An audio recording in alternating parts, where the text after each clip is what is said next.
Ariel Helwani, it's time for your 10-8 that I promised you. Now, I didn't want to have to do this video, right? But something hypocritical Ariel did a couple of weeks ago. I was going to make a video on it. But I decided I won't. It's fine. It's okay. I'll leave it at that. But then he recently done an interview with the new light heavyweight champion of the world, Jamal Hill. You know, you might know him. Now, I got the prediction wrong. I'm sorry, Jamal. You had an amazing performance, buddy. So, Ariel Helwani on that interview, right? If you're new, please like and subscribe. You know, we'll get into that in a minute, but I just want to get straight into my points. So, I'm not using exact quotes, by the way. I'm just using run, but you can watch the interview for yourself. You know what I mean is along those words. So, Ariel Helwani does an interview with Jamal Hill. Right? Obviously, Ariel clarified that the reason Jamal Hill wasn't on the Monday show, Jamal didn't want to do an interview at the time. He only just won the belt. He wanted to do something and Ariel was fine with that. But now he had him on his show because obviously, as you know, on Monday he had Yuri Prohaska on his show instead. Now, he said to Yuri, he thinks Yuri is the best light heavyweight in the world still, which makes no sense, and I'll get into why in a minute. Now, obviously, he talked to Jamal Hill. Jamal Hill pointed out the fact that he wasn't happy that Ariel said that Yuri Prohaska is still the best light heavyweight in the world, just off of the premise that he didn't lose his belt. Now, that makes no sense. It's kind of like MMA math, right? I could then just turn around and say, well, Yuri Prohaska was on his way to losing the decision against Glover and got a rear naked choke in the last 30 seconds to win the fight. Whereas when Jamal Hill fought Glover, he absolutely dogged Glover over 5 rounds and dominated the fuck out of him.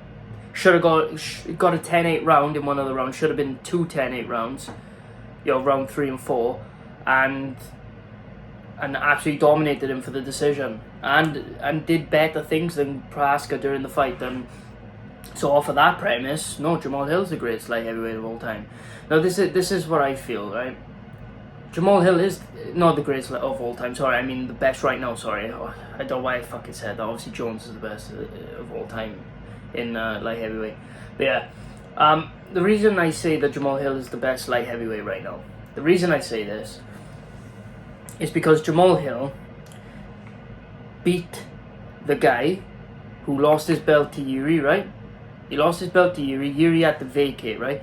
Jamal Hill won over the next best guy and beat him more dominantly than the new guy did, than the champ that relinquished his belt did. Now, you could say this and that, but they both have the same resume now. They both beat the same guy. So, like, I'm not even going to go off of the domination thing. It's just they both beat the same guy. So off of that premise, one of them has the belt right now, so he is the best in the division. You know what I'm saying? And this guy, I think he beats Yuri in a fight, in a fair fight. I really think he does. In the cage, I think he beats Yuri. I think it's a second round or third round TKO. So the dominance thing doesn't matter, but they both beat the same guy. They have the same resume, right? One had to get rid of his belt because of a really bad injury that he picked up. The other one stepped in on 5 weeks' notice after training for just a striker and beat the fuck out of him and won. So he's the best light heavyweight in the world. So you can't dispute that, Ariel. And this is where, like, Ariel was basically trying to gaslight Jamal Hill and blah blah blah. You know what he was trying to do. Now this is where it really pissed me off, right? Ariel, this is the meat of the video, right? This is where it pissed me off. This is where Ariel showed that he's a fucking fake journalist and he's a piece of shit. So, on the interview, he literally said, "You're calling me out for saying this and that about Yuri and about you and stuff like this. But did I call you out when you were verbal about the Dana White situation?" Now, for those of you that don't know, obviously Dana White was recorded by somebody. Obviously him and his wife were in this club, they were drunk, and his wife slapped him in the face, and Dana White slapped her back. And obviously it was a big controversy and stuff like that. So if you're wondering what Jamal Hill's comment was, he says is on the interview, he says, "All I said was, if everybody keeps their hands to themselves, then there's no problems. And that's what Jamal Hill said. Now, basically, people started replying to him on Twitter, talking shit or saying whatever, so he's gone back and forth with them, and Ariel was mentioning these. But funny enough, Ariel wasn't mentioning exactly what was said. Now, Ariel low-key agrees with Jamal Hill, but is trying to paint out the picture that Jamal Hill basically thinks that a man should be able to hit a woman back. Jamal Hill never said that, because Ariel literally put words into Jamal Hill's mouth by saying, oh, so you think it's wrong that a woman hits a man, but you think a man should be able to hit a woman back? Is that what we disagree on, perhaps? Really? Jamal Hill never said that. He said, as long as everybody keeps their hands to themselves, there should be no problems. He said something like, why poke the beast, or poke the bear, or something like that, he said. Which is, I agree, right? Now, Ariel is what I like to call a feminine man, right? He thinks like a feminist. He thinks like a masculine woman, because he's a feminine man, you know what I'm saying? Now, he thinks in a very idealistic way. A very idealistic way. Yes, I agree, Ariel. A man should be chivalrous, and I agree that a man should not hit a woman even if she hits him. I agree with that. I completely agree. I've been slapped by a woman before. I said in the video about the Dana White situation, right? You can go check it out. Go run up my videos, guys. I said, if a woman slapped me before, I did not hit her back. I grabbed her wrists and I just lightly pushed her away from me and got somebody to come in between, and I walked away from her. That's what I did. I did not hit her back. Now, Dana White obviously slapped her back. I completely disagree. But I hate that Ariel and all these media members, because they like to go at Dana White for the pay and think that he's this evil man, they like to go at him and they'll say like, oh, and not hold the woman, his wife, accountable, right? Now, it's a very idealistic way to think. Yeah, well, you know what I mean? And even Jamal Hill said in the interview, like, I got a daughter, and I tell her, I won't tell her that a man should never hit you back. I'll tell you, just keep your hands to yourself, no matter who it is. Because that's better advice. And Ariel saying he agrees with it, but then is trying to demonize Jamal Hill for what he was saying.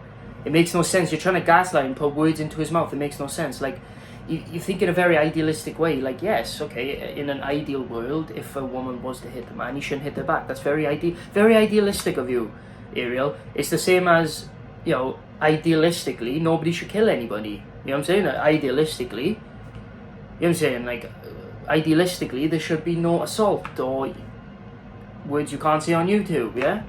Of course. But these things happen. And it's very idealistic of you to think, oh yeah, a man should never hit the woman back. No, I'm realistic, see, Ariel. I will tell my future daughter, don't even think about hitting a man. Because although I believe he shouldn't hit you back, he might. You don't know. He might do that. You know what I'm saying? He might. So why risk it? Why risk it by hitting him? Why? Why risk it? There's no point of risking anything for that.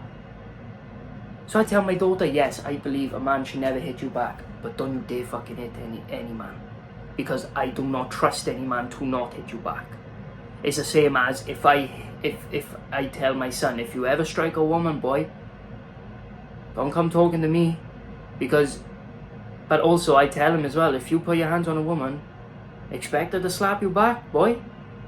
I say that with anybody. Like, I expect anybody, like, if you put your hands on anybody, whether they're male or female, I expect them to hit you back. You know what I'm saying? So women shouldn't be going around hitting men, expect not to be hit back, and vice versa. It's wrong, and it's something that shouldn't be happening. And I agree with Jamal Hill saying, if everybody keep their hand to themselves. Sorry, somebody called me on the watch. But yeah, like I agree with Jamal Hill. Is like, if everybody keeps their hands to themselves, then nothing will happen. Nothing will happen. And it's like, well, not to say nothing will happen, but like, it's less chance of something terrible happening to either party. So it's like, and Ariel just keeps going on about the point and keeps trying to make this assumption like, oh, you said this, so I'm gonna try and get one back on you, because his ego has been absolutely insane over the past month or two. Because I'm telling you right now, if it was borderline like as if he was talking to Dylan Dennis again. Because if any of you haven't seen that interview, the way he talked to Dennis, man, Dennis could have easily smacked him in the mouth. I'm telling you right now. And Ariel's been talking a lot of shit recently, and I'm gonna just come out and say it. His whole domestic abuse thing, when it comes to Dana White slapping his wife back, he doesn't give a fuck. He doesn't care about domestic abuse as an issue, and I'll tell you why. But first, it was just a whole publicity stunt just to get back at Dana White. That's all it was, because obviously him and Dana White have beef, they hate each other, it is what it is, right? But it's literally, it was a whole ploy just to get back at Dana White, where he does this cool segment where he's like, right, stay tuned guys, I'll be back, and I'll put it after saying his rant, and he like, because he said the same question back to Dana White, what Dana said to him, what would your kids think about you and stuff like that, what would your legacy be, and then he goes, yeah, I'll be back now, stay tuned, and then he puts his headphones on, walks off like a fucking weirdo, and the domestic abuse hotline number comes up, and it's like, okay, Ariel, that's good, but it's not in good virtue. And I know why it's not in good virtue, because she showed that. Do you know why? Because a couple of weeks later, what does Ariel do? He asks John Jones to come on his show. John fucking Jones. What did he mention in his Dana White rant? He mentioned Greg Hardy. Greg Hardy shouldn't have been on the card because of his whole thing going on. And Rachel Ostovich went through some bad times at the time to do with domestic abuse. And then he turns around a couple of weeks later and asks John Jones, that guy, John Jones, to come on your show. That guy. The guy that beat the fuck out of his ex-fiancée, left blood all over her fucking sweatshirt and all over her face, bloody nose, blood on the bed, having his kids run out to the hotel room to call the police on him. That guy. Really? You want to pick his brains? Really, Ariel? And I didn't even want to make a video on that, but I didn't even want to mention that, but put some respect on Jamal Hill's name, yeah? If you're losing a verbal battle that you started, because he called you out on it, don't let your ego get in the way, boy, because at the end of the day, you let it get in the way, I know you look stupid. So, yeah, that's all I gotta say on that. It's just, you're a fucking worm, Ariel. You're a worm. You're a fake journalist. You're a worm, right? I thought you were actually legit until then. I thought, you were a bit pandering to most fighters because, you're a bit of a pussy, but that just solidified it for me now. You're just a worm, bro. What the fuck? But yeah, anyway, guys, thank you so much for watching. As you can tell, keep it real MMA. Please like and subscribe. I appreciate every single one of you. I'll see you guys in the next video. Peace.